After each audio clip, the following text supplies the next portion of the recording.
If I had to describe the best era for movies, like with everything else, I would say it would be the 70s and 80s.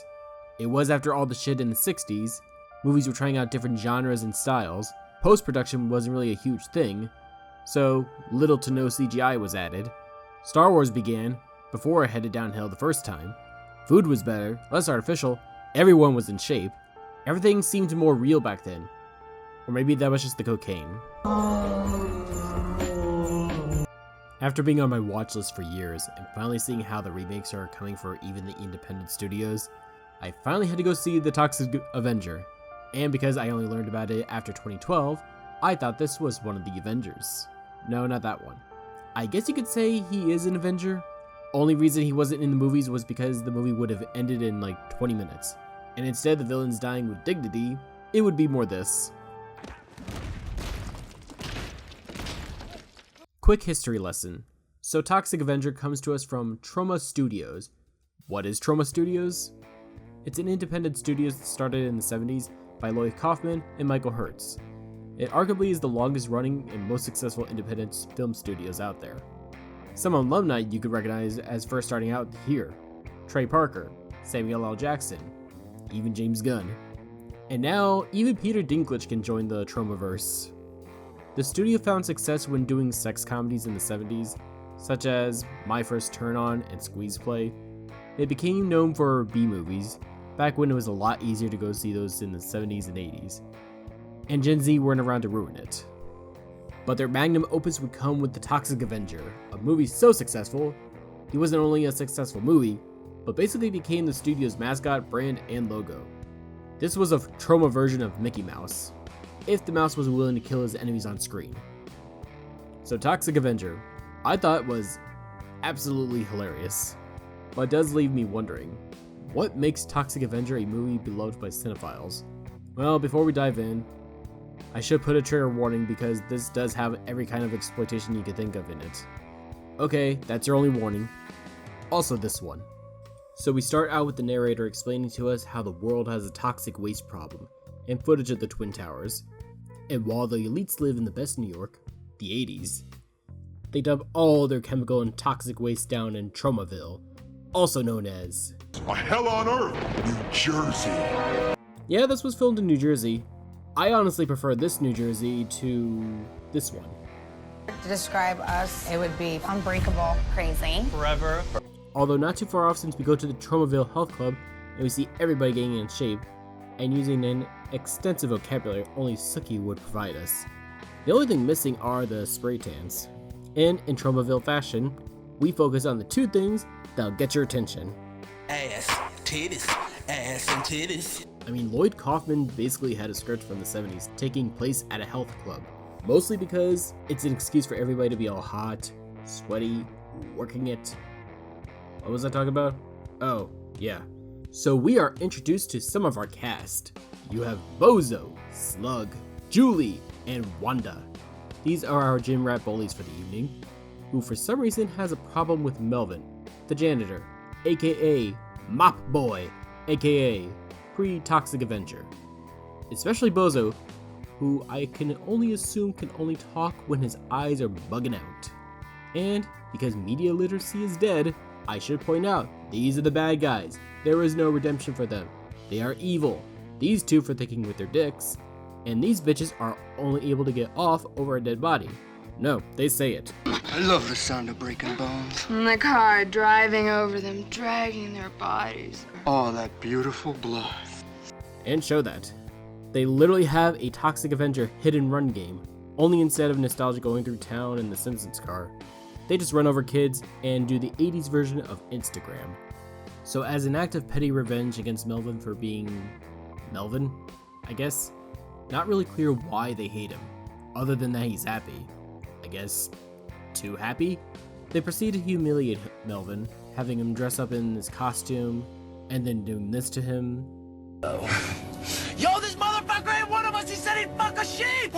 Meanwhile, a truck full of toxic waste pulls up to the health club, with drums of it in open air containers, while the drivers go and do 80s activities. I wonder if these will play into the plot at some point. So Melvin, in a frenzy being chased by the crowd, jumps out the window into the toxic waste below, conveniently, and then proceeds to run home, humiliated.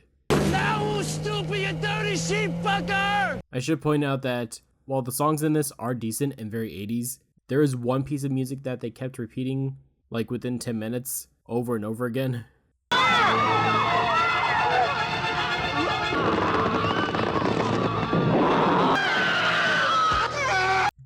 Yeah, it's that Night on Bald Mountain song. You know, the one from that Fantasia movie. It is public domain, so I can understand being cheap on the music, but to play a distinct song that was a big part of a Disney movie over and over again, it'd be like doing this.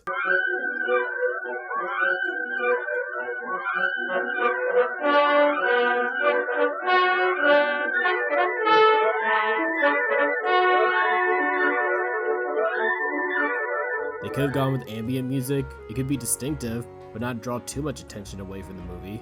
But the visuals do win me over. This part is actually pretty good for a transformation scene. Now this is the type of cinema I am here for. Yeah, you could point out some of the flaws, you could see some of the puppeteering showing the boils start to form, but guess what? I don't care. I know this isn't real, and as impressive as CGI work can get in modern movies, I still prefer this over that, only because it's real. It's the same argument of wanting squibs over CGI blood splatters. One is more cost effective, but it's basically an eraser. The other you have to plan for and commit to. So now that Toxie, band's nickname and trademarked, is in his monster form, time to fast track it to being an Avenger. Now here is where you know it's fiction. A cop walks into an alley, sees the gang of characters, one nicknamed Cigar Face. A dumb guy, and what conservatives probably think what a trans woman looks like. And they try to bribe him, and he doesn't take the money? If this was realistic in any way, it would have been this.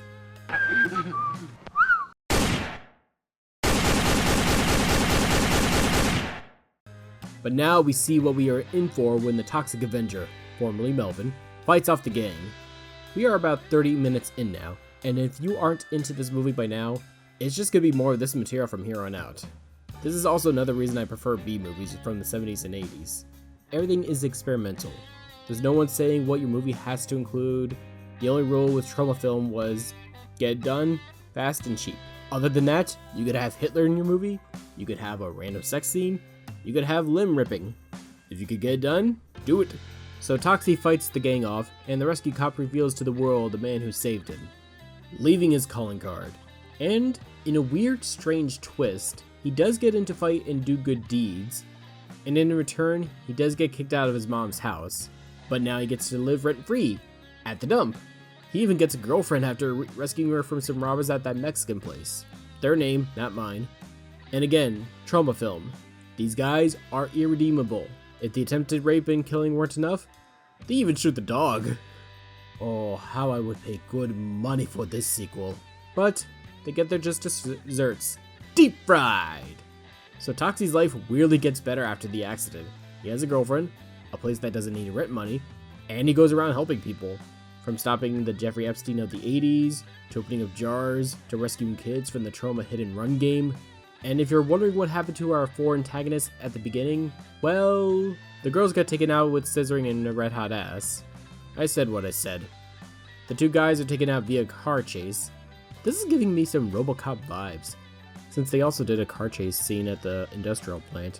Only thing missing would be Toxie's brother showing up. Oh, there he is! So throughout this movie, Toxie has either been taking in or straight up killing criminals. It's revealed that Toxie actually has some weird innate instinct to hunt down and punish evil. You see this after he drives up an old woman and does his best Chinese impression. No tiki, no washi. This movie feels like 3 movies smashed into one. You have the revenge story going on, but then you also have a slice of life story going on in the second half. Throw in some superhero antics, and that is Toxic Avenger. Also some boobs, butt, and blood will help. Anyway, the mayor wants to kill him now because he keeps filling up the prisons. They find him, and the town tries to defend him, saying that he's a hero, wouldn't hurt a fly, and then Toxie proceeds to rip his entrails out. God, I love this movie. No taking him to jail. Nope. Oh, he had a bad childhood. Nope, I'm gonna just kill you now. Horrifically, painfully, and slowly. And now we end the movie with Toxie going to the New York skyline to yell about 9/11 conspiracies. So, Toxic Avenger. It does have a few problems, and I don't mean the non-politically correct stuff.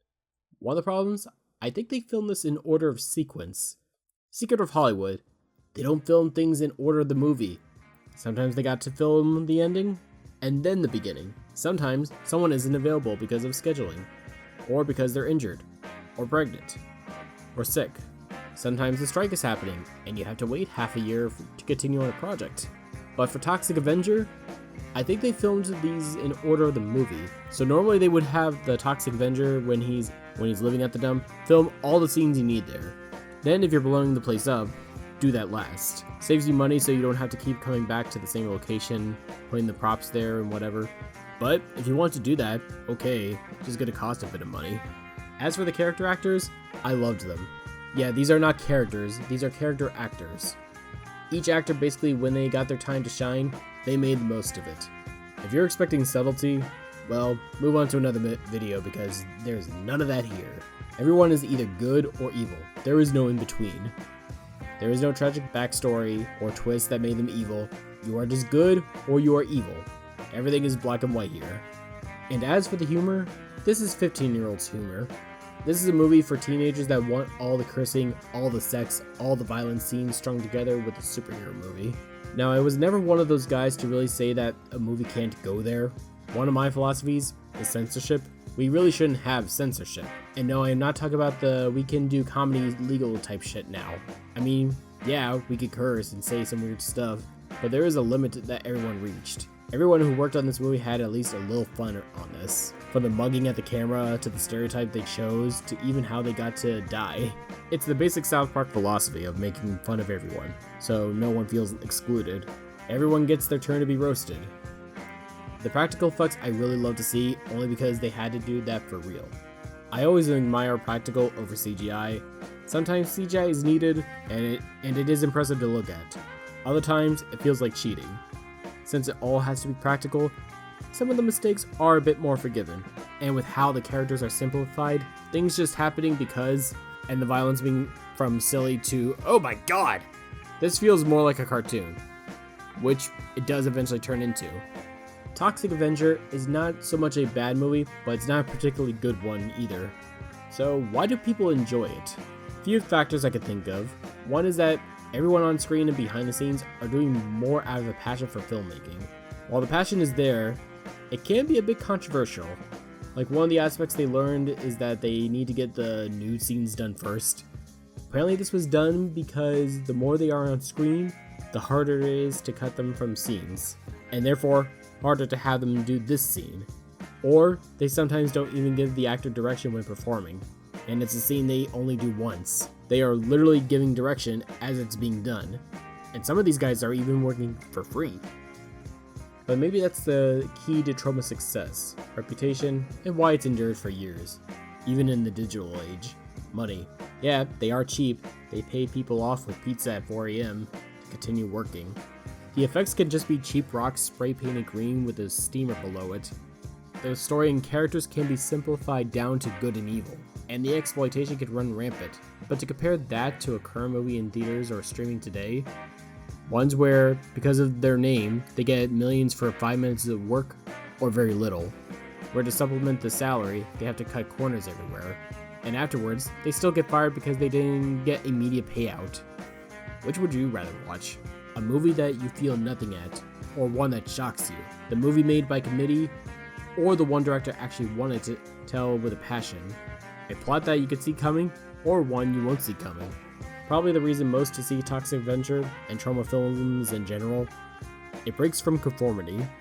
The Toxic Avenger is far from flawless, but maybe that's the point. It's grotesque, it's ridiculous, and strangely enduring. A reminder that sometimes the most unlikely heroes and treasures come from the toxic waste of cinema itself. So, I will probably do a review of the 2025 one at some point in the future. Or hell, just do another Troma film. There was a shit ton of them. Maybe I'll see another one this year. Anyway, Japan, out!